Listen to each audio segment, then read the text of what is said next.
handphone Ki. Teman-teman sekalian, hari ini ada apa lagi?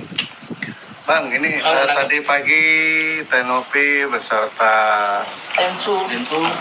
Ya saya nggak tahu ya. mendatangi Kemensos. Kehadiran mereka ini, mereka yang datangin atau mereka dipanggil gitu, karena tidak ada keterbukaan. Justru menurut saya harusnya Menteri Sosial menemui dan memiliki hati terhadap orang buta, bukan menerima dari oknum yayasan yang menerima atau yang menguasai uang orang buta ini. Karena justru persoalan ini mereka itu adalah yang menurut saya tidak bisa ditemuin oleh Menteri Sosial. Kenapa? Kami sudah tahu bahwa apa yang dilanggar oleh Denny Sumargo maupun apa yang dilanggar oleh Novi. Ya, tidak bisa Pak Menteri mengatakan bahwa kurangnya pengetahuan masyarakat tentang undang-undang. Ya. Karena undang-undang itu dianggap sudah tahu, paling lambat mungkin minimal 1 tahun setelah berlakunya atau 1 bulan. Jadi tidak ada istilah.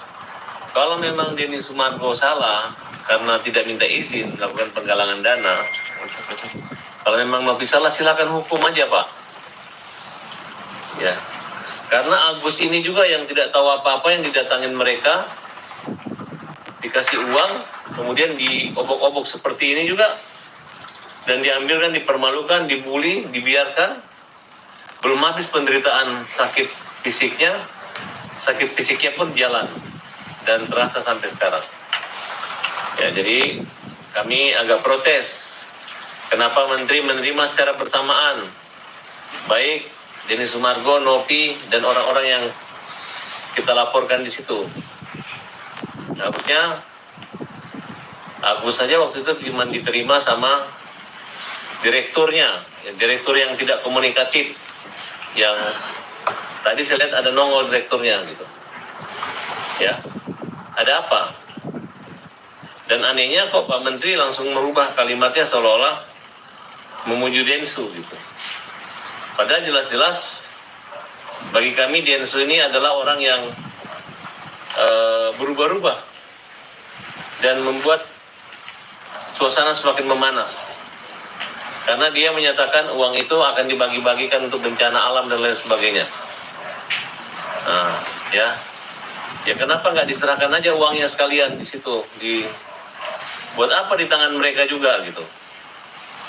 Dan Menteri Sosial harus bisa membedakan mana uang yang masuk ke rekening yayasan dan mana uang yang masuk ke rekening pribadi.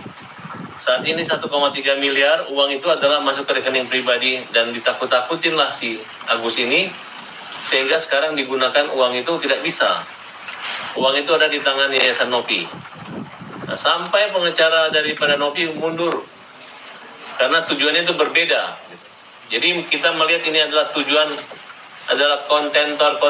konten-kontenan yang dimana hanya mempermalukan dan menambah bulian terhadap Agus. Oleh karena itu, walaupun Pak Menteri boleh baru jadi Menteri Sosial, tapi masyarakat terutama yayasan itu tidak boleh mengatakan dia itu baru dan tidak mengetahui. Kalau Agus wajar tidak mengetahui. Ya, undang-undang. Kenapa? Karena dia pikir ajakan yang diberikan oleh Densu adalah menyumbang seikhlasnya, bukan donasi. Sekarang dibalik lagi. Kalau donasi ini adalah untuk penyembuhan mata, operasi, dan untuk penghidupan dan kebutuhan Agus. Karena Agus ini bukan hanya matanya saja yang perlu diobati, tapi kehidupan sendi-sendi sosial ekonominya. Artinya dia perlu tunjangan hidup karena nggak dapat gaji pensiun. Tidak ada salahnya uang itu kalaupun ada lebih buat dia. Nah, kalau memang uang itu nanti akan diberikan atau ada lagi orang buta, ya silakan bikin donasi baru. Nah, ini agak aneh juga bagi kami kalau uang ini jadi rebutan. Nah, jadi menduga adanya kerjasama antara Novi dengan Densu yang seolah-olah Agus yang memaksa meminta nomor rekeningnya dinaikkan. Padahal kita sudah tahu bahwa kenapa Densu memasang, kenapa sekretarisnya Densu meminta nomor rekeningnya Agus. Dan dari awal juga Nopi mengatakan masalah rekening masuk ke rekening Agus itu tidak ada masalah. Karena sama saja selama untuk pemanfaatan kepentingan manfaat buat Agus.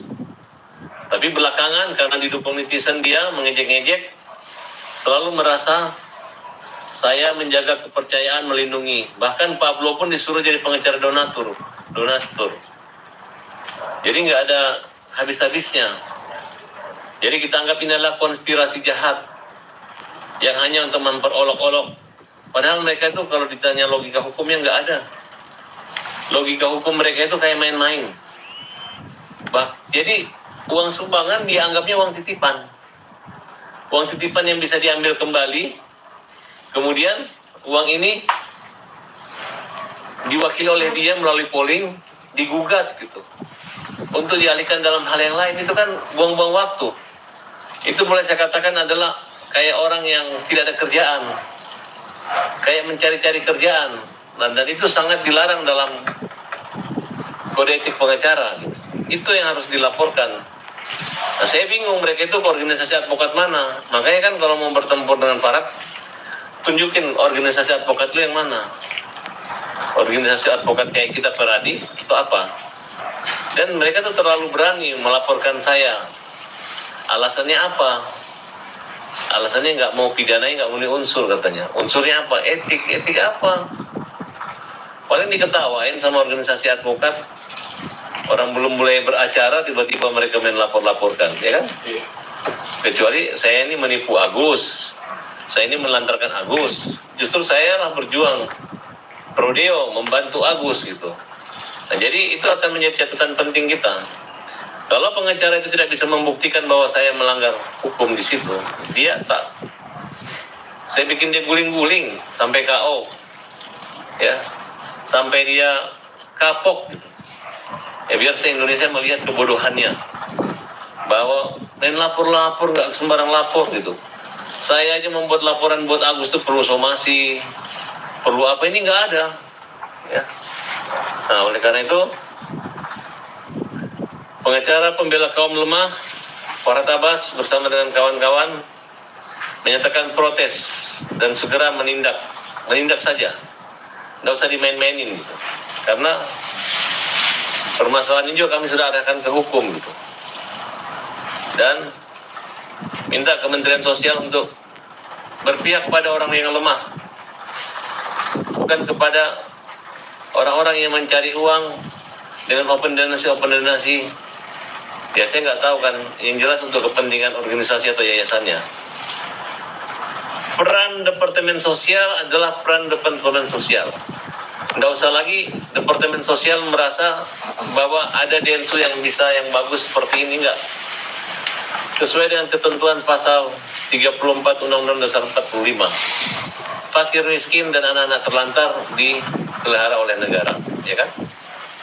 Nah, yang mana? Ya udah, itu perannya Departemen Sosial. Kalau membantu Agus, ambil ini uang itu, kasih ke Agus. Sah. Nah, kalau Departemen Sosial merasa itu uang tidak boleh, ya suruh aja, nasihatin mereka, balikin aja. Saya dengar tadi katanya untuk manfaat buat Agus. Nah, dan ini kan kuncinya di Novi. Kalau dia nggak membuat payung victim, masa pertemuan dia dengarin kita sengaja menjebak. Yang waktu itu saya marah-marah, saya nunjuk video, saya marah-marah, saya menunjuk Densu yang waktu itu berbicara lewat telepon, kan nggak sopan. Diundang nggak datang, bicara lewat telepon. Kemudian ngeyek kita, bilang, ini bukan uang Novi, bukan uang Farhad. Yang bilang uang Farhad siapa, Den? Ya kan? Nggak ada. Ini adalah uang dari netizen, subscriber saya. Kalau nggak ada curhat bang, kalau nggak ada Novi nggak ada. Hei, jangan ngomong yang takabur seperti itu. Kalau nggak ada orang buta, nggak ada itu sumbangan, ya. Jadi kalau mereka nggak ada objek atau secara fisik Agus ini buta, nggak ada yang menyumbang gitu. Dan waktu kalian mengambil uang itu, dengan segala bujuk rayu, ancaman, kekerasan. Kalian mengatakan bahwa kapan-kapan Agus membutuhkannya,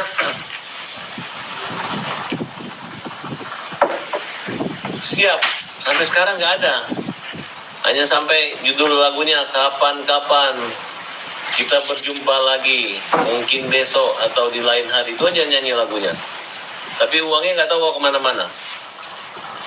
Saya dengar mereka mau nenteng-nenteng uangnya ke Departemen Sosial. Untuk apa? Inilah jahatnya mereka. Uang yang Agus diambil, ya akhirnya sahabat kita Alvin Lim membuka, ya, hai para donatur, pendonor uang ke rekening Agus pribadi. Silahkan kalian datang ke kantor Alvin Lim, bawa buktinya, langsung diganti uangnya. Kita umumkan secara terbuka wajah-wajah kalian ini. Orang-orang yang menyumbang, yang ngasih pengacara, yang menarik uangnya kembali kita umumkan, dan kalian pulang bawa uang. Nanti ongkos pesawatnya tagih aja sama Novi ya, sama pengacara-pengacara yang ngaku pengacara kalian ya. Oke? Ini adalah satu konspirasi amburadul. Saya nggak tahu hukumannya gimana, agak aneh. Jadi ngejelimet. Saya ngelihat pengacara ini sebenarnya masalah orang yang simple dipermudah, ini jadi ribet gitu. Saya pengacara-pengacara Indonesia, kalian jangan mau diatur sama klien. Klien yang punya otak atik yang mengadu antara lawyer, jangan gitu. Jangan kalian paksakan. Uang udah disumbang, ya mending sih kalau kamu serahkan kembali ke dinas sosial. Tapi harusnya kembalikan aja ke Agus, nanti Agus dicari sama dinas sosial. Baru kami fight sama dinas sosial di pengadilan. Ini jangan kalian udah ambil, gue bawa, itu ngejek, itu nggak bagus. Yang namanya donasi itu adalah ketika dikasih, ya udah dikasih ke Agus. Tapi kalau digiring-giring kayak orang LSM ngomong, kami bertanggung jawab, kami menjaga jangan sampai disalahgunakan, kan nggak enak kedengarannya. Akhirnya yang korban itu Agus gitu. Aku tahu lah cara-cara begini. Nanti kalian kalau udah umur 40 tahun, 50 tahun baru kalian menyadari sifat-sifat seperti itu nggak bagus. Kalau masih umur 30 tahun ke bawah itu, di bawah 40 tahun tuh masih adalah gaya-gaya gitu. Dan anehnya ada juga yang udah 40 tahun ke atas, udah merasa selebritis, masih nggak sadar-sadar juga gitu. Ada angin barat, dia pergi ke barat. Ada angin timur, dia pergi ke timur.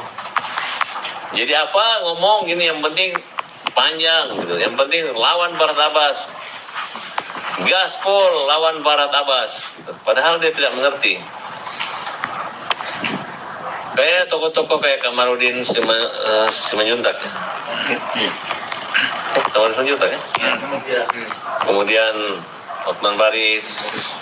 Kemudian Alvin Lim dan beberapa tokoh-tokoh besar lainnya itu simple, itu uang Agus, gua udah masuk ke Agus. Biarkan Agus memanfaatkannya gitu, nggak bisa kalian paksakan. Ya. Jadi sampai detik ini uang masih dikuasai Novi ya. Dan saya tantang buat Denny Sumargo untuk silakan.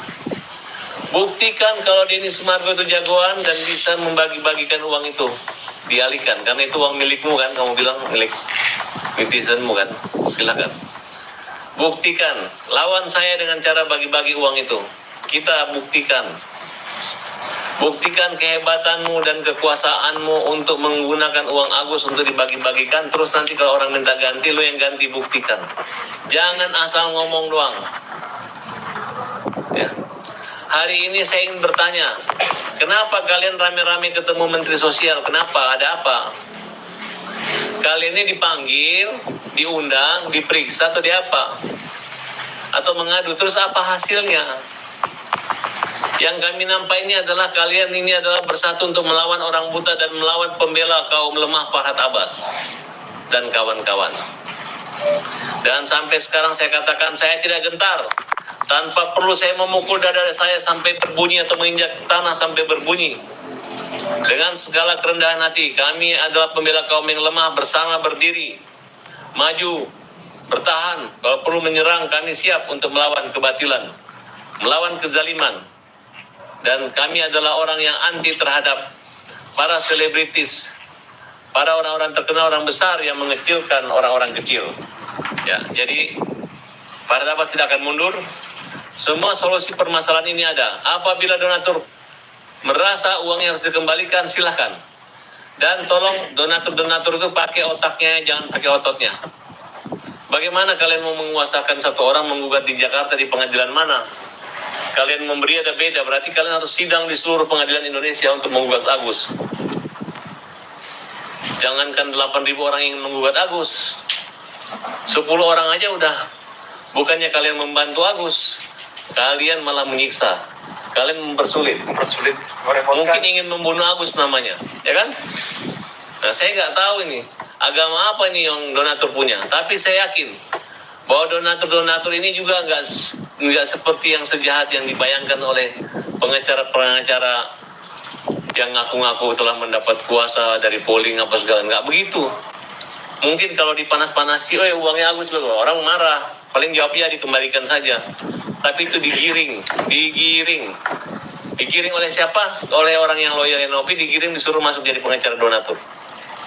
Itu jahat banget. Tanpa mereka sadari, Tuhan memperlihatkan kejahatan dan kebusukan hati mereka dengan adanya percakapan-percakapan mereka yang mereka lihat secara live.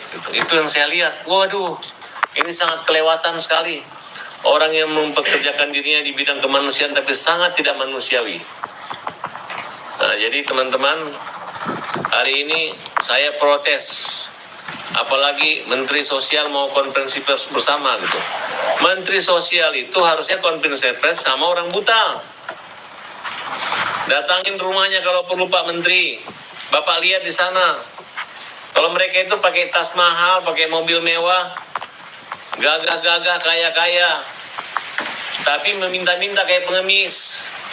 Begitu pengemisnya dianggap orang buta dapat, mereka yang kuasai uang pengemisan itu. Terus yang manfaat siapa? Enggak ada kan?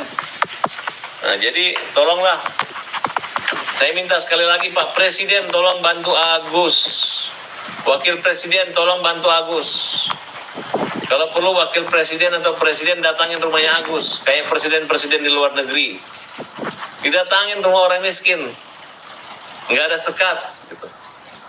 Karena bagaimana kita bisa membangun negara ini, menaikkan gaji guru, menaikkan gaji segala pegawai negeri, kalau masih orang buta ditelantarkan, orang buta diombang-ambingkan, dia antri ke kantor polisi, dia jalan jalur biasa, dengan fasilitas tidak memadai, diperiksa di kantor polisi sebagai manusia biasa juga, duduk kayak orang normal, tanpa mempertimbangkan bahwa dia adalah orang disabilitas.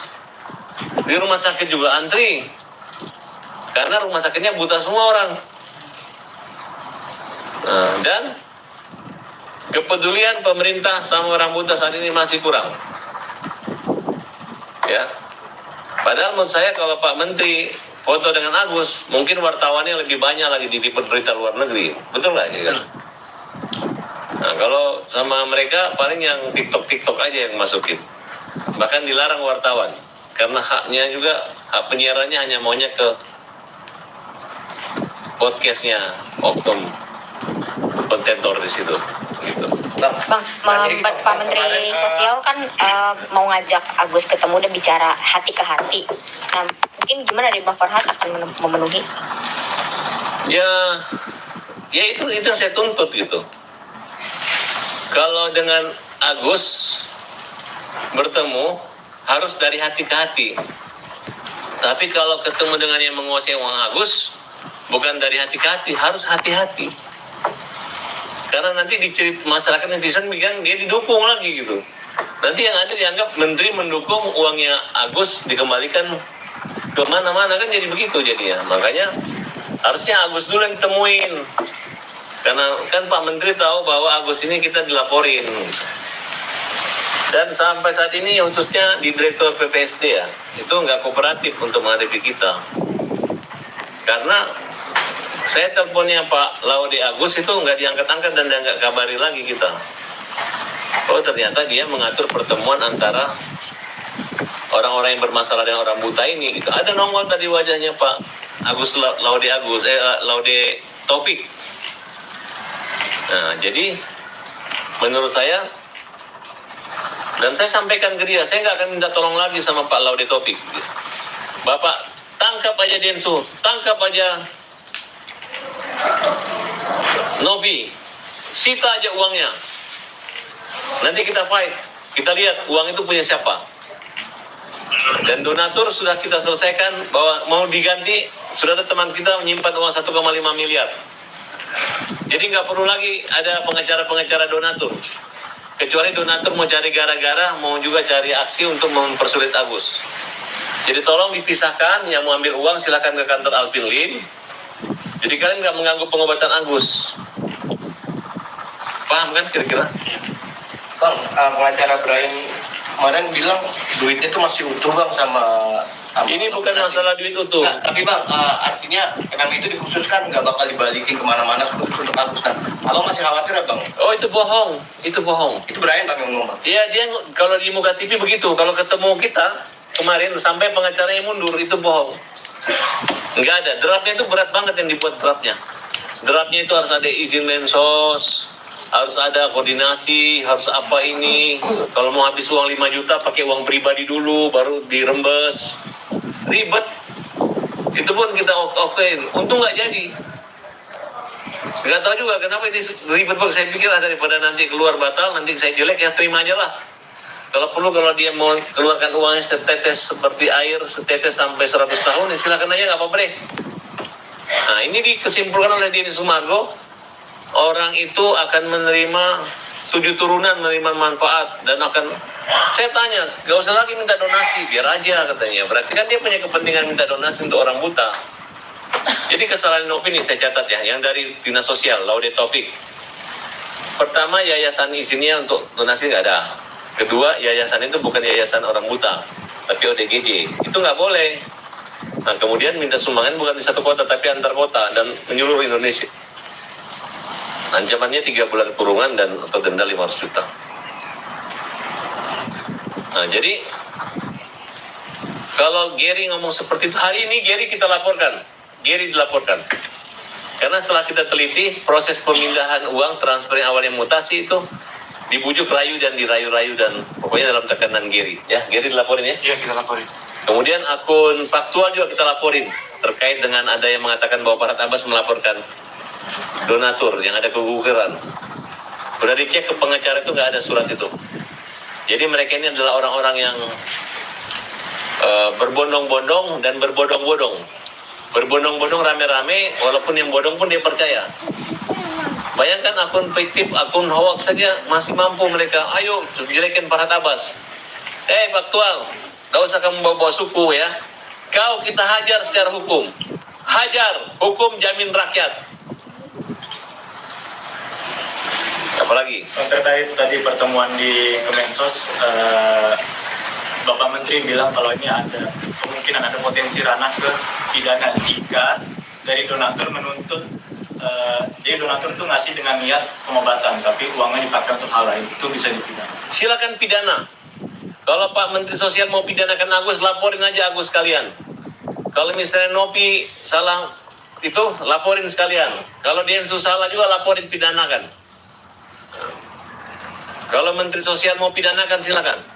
Kalau mau pidanakan Farhad Abbas juga karena membela orang buta, pidanakan. Jangan hanya ngomong, tapi pidanakan beneran. Artinya Mas dengan kedatangan Pak Yusuf Hamka juga terus dengan suara ini. Tadi Pak Yusuf Hamka sudah berkomunikasi dengan saya, berbeda. Kalau mereka katanya dipanggil, kalau Pak Yusuf Hamka memang kenal dengan Menteri Sosial. Jadi bukan Pak Yusuf Hamka yang mengantar mereka. Tiba-tiba nggak sengaja ketemu. Nah, jadi dipisahkan. Pak Yusuf Hamka kan di situ kan saya nggak tahu perannya apa. Tapi yang bermasalah ini kan Gary, Novi, Densu dengan yayasan. Kalau Pak Yusuf Hamka saya nggak apa, ya itu.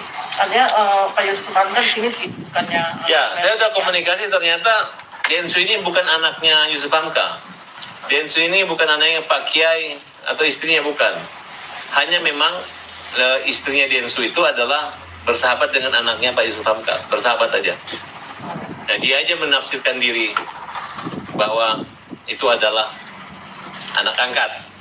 Justru kata Pak Yusuf Hamka, yang adiknya itu adalah Farhad Abbas. Saya dengan Pak Yusuf Hamka udah kayak abang adik, ya. Jadi kami nggak bisa dipisahkan, nggak bisa diadu domba. Nah, kalau ada yolo-yolo mengatakan bahwa saya pernah diselamatkan dari penjara segala macam, itu dia salah informasi. Ya, jadi nggak usah saya ceritakan. Yang jelas, yang namanya pemikiran besar Pak Yusuf Hamka adalah jangan sampai ada ribut antara etnis, sara. Sehingga beliau menyampaikan pesan kepada saya bahwa titipkan buat etnis kami yang minoritas, bahwa Farhad akan berjuang dan menjaga persatuan dan kesatuan. Kepada siapa lagi dia titipkan kalau tidak kepada kader-kader potensi Indonesia. Di antaranya waktu itu Ahmad Dhani, makanya saya damai dengan Ahmad Dhani, Farhad Abbas, Ahok. Ya karena kita tidak kenal saja, tapi setelah kenal begitu. Jadi saya tegaskan lagi, jangan lagi Lisa atau Denny Sumargo mengaku-mengaku anaknya Yusuf Hamka. Yusuf Hamka aja nggak ngakuin kamu sebagai anak. Justru saya bilang, jangan ngaku-ngaku sebagai anak itu. Selama masih sombong sama saya, masih keras, masih datangin rumah saya, datang minta dipukul, itu bukan anaknya Pak Yusuf Hamka. Nggak ada anaknya Pak Yusuf Hamka seperti itu, ya, gitu. Bang, tapi kalau dari menurut Kak Yolo, abang melupakan jasa Pak Yusuf Hamka. Apa kaitannya Pak Yusuf Hamka punya jasa sama saya? Emang dia tahu apa? Ya kan? Ya kan? Emang Pak Yusuf Hamka mau gitu keluarin uangnya semua untuk ngurus pribadi saya? Ya, uang damai saya dengan Anton Medan itu mahal sekali. Kurang lebih 500 juta diminta uang damainya almarhum. Dari 1 miliar. Saya nggak tahu juga kenapa dia punya kapasitas untuk melaporkan saya dulu. Waktu itu kan hanya tersinggung kan Pak Ahok. Nah, terus karena mereka Piti dan orang Tionghoa yang berpengaruh di Jakarta, udah ngapain ribut-ribut, kita didamaikan. Dan ini peran tidak hanya Pak Yusuf Hamka, tapi perannya semua. Ada Ibu Elsa Sharif, ada Andi Nurpati, dari kalangan semua kami bersatu sejak saat itulah kami mengikrarkan bahwa saya dan Pak Yusuf Hamka abang adik. Banyak kerjaan, kalau menyangkut politik, dulu almarhum Lius, itu semua kita sering diskusi gitu. Jadi saya, kalau dengan sebulan lalu saya masih makan-makan sama Pak Yusuf Hamka, kok nggak ada masalah. Artinya Justru saya bilang, kalau nasihat beliau memang saya ikuti. Kenapa saya bilang, kalau ada orang yang tua yang nasihati saya hormati. Kalau sudah ada abang kita yang nasihati kita nggak dengar lagi, siapa yang dengar kita dengarin kan kira-kira gitu. Tapi saya memberi catatan bahwa kenapa saya ribut dengan mereka ini, ada masalahnya, ada sebabnya gitu. Jadi Yolo itu nggak usah ngomong-ngomong, Yolo kau udah dilaporin sama Sanzabila, mau dilaporin sama saya lagi? Diam kamu, jangan banyak ngomong, diam. Nah, nanti dia mesti diam, gue laporin lagi dia nih. Dan nggak ada bukti lagi gue dibayarin atau menyelamatkan gue dari penjara, nggak ada buktinya nih, nanti lagi pusing lagi dia, ya kan? Oke? artinya Jangan jadi Yolo ya, jadi loyo aja. Lebih baik loyo tapi nggak masuk penjara daripada ya di sini akan celaka. Orang-orang yang tidak punya niat baik akan celaka. Salah satu ciri-ciri orang celaka adalah melawan orang buta, orang lemah, orang yang belum sembuh, orang yang belum tobat. Siapa itu orangnya? Yang menahan uangnya, yang menggugat dia, yang ngarang-ngarang dia, yang memperprovokasi, itu sudah ada semua. Kalian catat orangnya namanya, catat aja. Nggak usah dihukum dengan hukum. Kalau hukum tidak menjaga dia, ingat karmanya ya, ingat karmanya. Bang, kalau yang digugat ini kan ada 3. Yang pertama Pak Agus, lalu Yayasan Rumah Tenopi. Yayasannya Tenovi, satu lagi Bang Densu. Iya, gimana menurut Abang? Saya tepat nggak? Bukan dia tepat, itu sudah diakui oleh Nopi. Dia nyuruh Pablo untuk tidak menjadi lawyer ini, jadi lawyer donatur. Kita lihat aja, ngarang-ngarang mereka ini, lihat aja.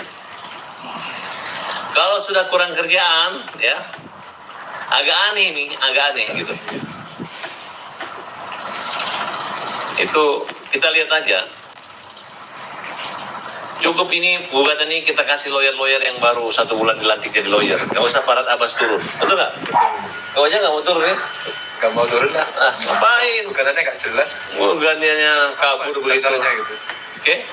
Tapi kan ini yang menarik di sini dari pihak PH donatur sendiri minta agar uang donasi itu disita dulu oleh pengadilan negeri. Silahkan. Gimana ini Bang? Silahkan, tidak masalah. Kalau pengadilan tidak bakal merestui kayak gitu-gitu. Ini kan orang-orang yang mengganggu-ganggu orang buta.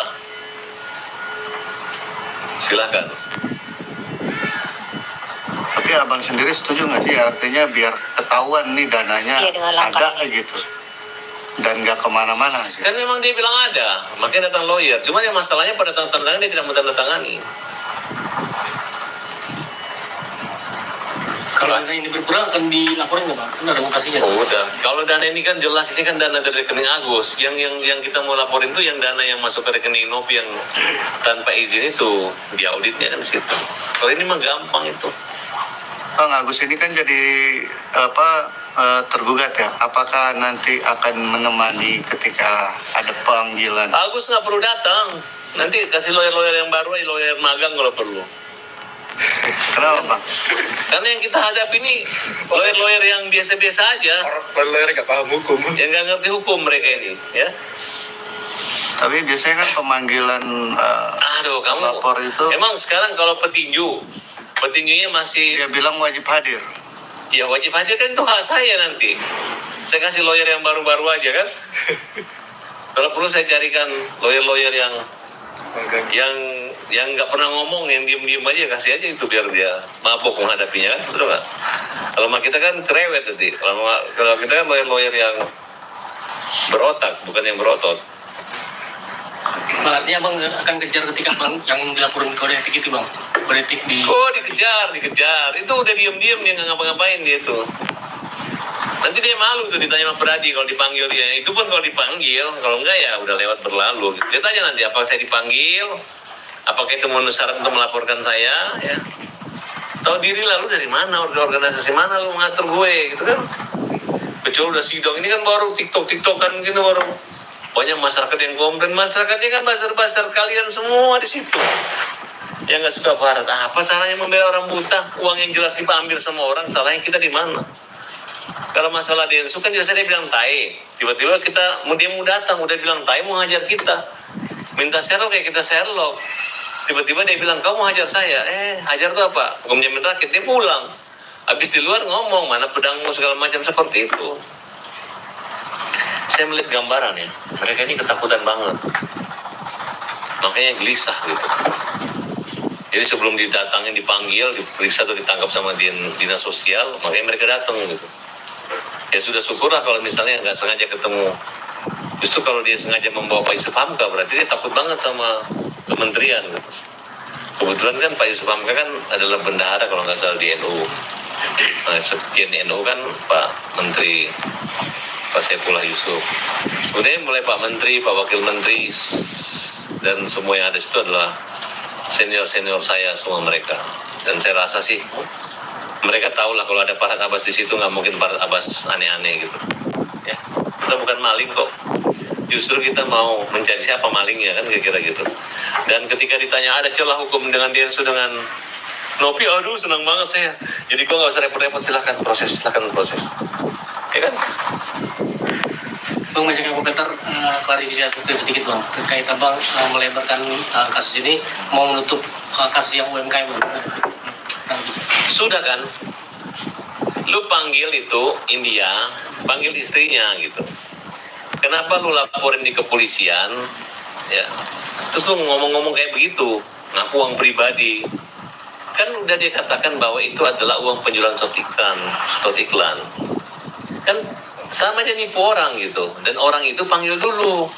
Ngapain lu lari nyerang gue? Kan sudah kita laporkan mereka. Udah capek juga ditanya sama Polsek, mana bukti? Nggak ada bukti ke saya. Yang dilaporin itu bukan saya. Dia hanya nyebut-nyebut nama Farhad Abbas.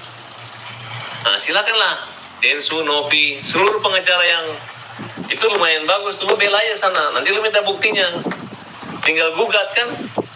Jadi yang nipu mereka itu siapa? Farhad Abbas atau India kan? Begitu aja, simpel kok. Itu nggak perlu rumah saya tiap hari di demo, ngapain dialihkan perhatian? Itu kan memang perhatian kan, nama gue kan perhatian. Makanya kan selalu menjadi perhatian, nggak mungkin dialihkan dari perhatian kan, betul nggak? Perhatian. Pantun nggak ada bang? Nggak ada pantun bang. Pantun, udah nggak pikir dikit pantun. Oke. Terima kasih banyak Pak Pras. Oke. Langsung nih Bang.